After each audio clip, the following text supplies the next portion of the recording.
I'm talking with some airlines. I'm not sure if I want to do that full time. I'm exploring. It's maybe also good to stay connected a little bit with some of your routes, but I also want to explore more. And when I was still working at KLM, I almost launched a startup with someone else, and we were pretty far actually. So that is still something that is there. You know? We have a pretty large innovation thing happening here, so we can always get you in touch with a couple of people. Yeah, but maybe with all my experience, it could also be interesting to help a startup to scale. So maybe leading a scale up I think I can do it with all my experience. How would you? So I'll give you an example. So we actually have one department that is now spinning off into the education sector. So that the one question that kept popping up in my mind was, how do I hire like really experienced people? Because we're mostly a millennial group, very creative. Because we do a lot of videos, events. So it was always the question. I've met so many corporates through this journey, and it was always like, how would we use somebody with so much experience? How would they help a scale up that doesn't have that many processes to innovate? But it's interesting because I think we should launch something together, because I have quite a lot of people around me who all say like, I'm fed up with the corporate stuff and I just want to lead a scale up. So I think there's a big market for that. I can be the matchmaker. But what do they do? Because, well, obviously my perception, I don't know. Yeah. But my perception is if you're in a corporate, you don't have, we need to make money. No. But when you're on this side, a startup, scale up, there's always, no matter how fast you grow, you need more money. You need more money. Yeah. And then it's almost like, my mentors used to say, when you hire, you need to see like a 10x return from somebody. But when it's unclear where the 10x return could be, like, what would your advice be on looking for somebody as experienced as you? Like, what should I, as the scale up, look at? Yeah. No, I think you should go for people who are already a little bit entrepreneurial, because I'm fully agree that if you were born and raised in a corporate, it's a whole different ballgame. There's always money. Yeah. So it's funny, because what I see is when you are a startup working on an idea, then you spend 80% on money. When you are in a corporate working on an idea, you spend 80% of your time on political stuff, politics.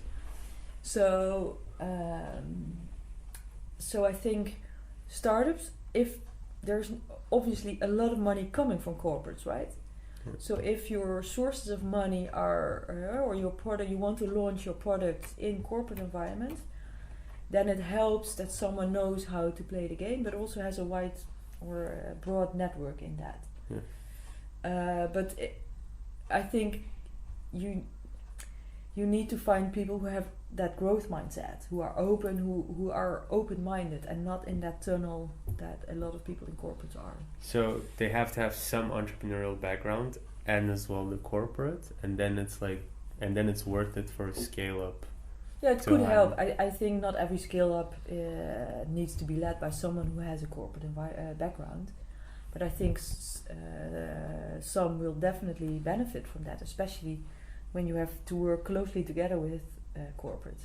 And then, maybe super personal question, but then one of the questions that pops up in me is, I have friends and I know their salaries in the corporates. Yeah. I cannot afford those salaries. Yeah. And I know that most of the startups that became scale-ups, I know how much investment they received. 100% they will not pay that much money. So how do you even negotiate somebody that had a 6-figure salary? Yeah.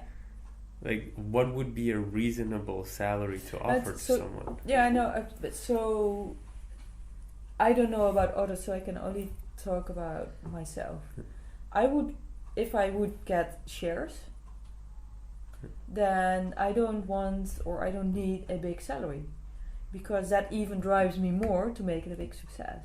So I think that is, And how many shares would that be then? Dependent on the situation, I think. Let's say a normal scale up in the airline industry, right? They have something really innovative, you see opportunity, they need someone like you. Obviously you're sitting on a table, you don't know what to say, you think 5, you think 10, you think 20%, like you have no idea. Yeah. So, but then at the same time there's also what the average is for like employees who get shares, and I think that's max 2% or something like that. So what is normal? I don't know. I have not enough experience with that, so I don't know. What do you think what would trigger you? I think I'm the wrong person to ask, because I'm not so money driven, and I have a very low cost based life.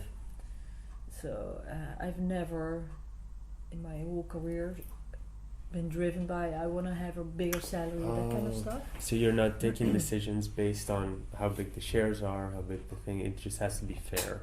Yeah, and if I really believe in it, then I also want to go for it. And I some months ago I was talking to someone we were discussing a little bit about this, and I said I'm also willing to say, okay, let's try it for a year, and then after a year we evaluate. If it's not going to work, then I have learned a whole lot. And if we talk a little bit about shares, we didn't come up with a percentage at that time, but I said I'm willing to do that, because I also believe that sometimes you need to jump and to take these kind of risks. So it was just shares, no salary? No, you can also have like small. I have my cost as well. So, but yeah, but for me, I don't need a 6-figure salary or whatever. Okay, so okay. But so maybe this is also the shifting of the people you want to lead. Because if someone comes in and says, hey, I want already this kind of salary, and we hire based on how people are personality wise, and so the common threads, because we are honesty, loyalty, curiosity, is nobody really cares about money, including me. Exactly. Yeah. So, but people come from corporates, and usually the reason why people work not always, of course, but usually they work in corporate because they know their career will grow, there's going to be a big salary, and then at the time when they leave, their salary is pretty high. Yeah, but nothing is certain, especially not these days. So I think if people working in a corporate assuming that their career is safe, they should wake up. So I wish everybody to make these kind of jumps sometimes, because then you learn to be adaptable. Whatever happens, you can survive. If people are in there for the money, I think they're the wrong people. I think Zappos, I don't know, in the early days, what they did is they hired people, and when they went through the whole, they made it through the whole interview process. Oh, they offered them money to leave. They offered 2,000 to leave or not. It was like the last. We do something similar. But I think it's very interesting, right? Because then it's the last shifting on how our people. Also, other constructions could be. I had a guy in my team, Xavi, in Barcelona, who worked part-time for me, 50%, and 50% of his time he was working on his own startup. So he was growing and building his startup. He was in his 40s, so he had his family, so he had like a income, and then so he was dividing risk. So it could also be for startups to say, hey, maybe it's not 100% of your time needed, but it's less, and then someone can find some work on the side that gets payment, and those constructions are also possible. Oh, okay.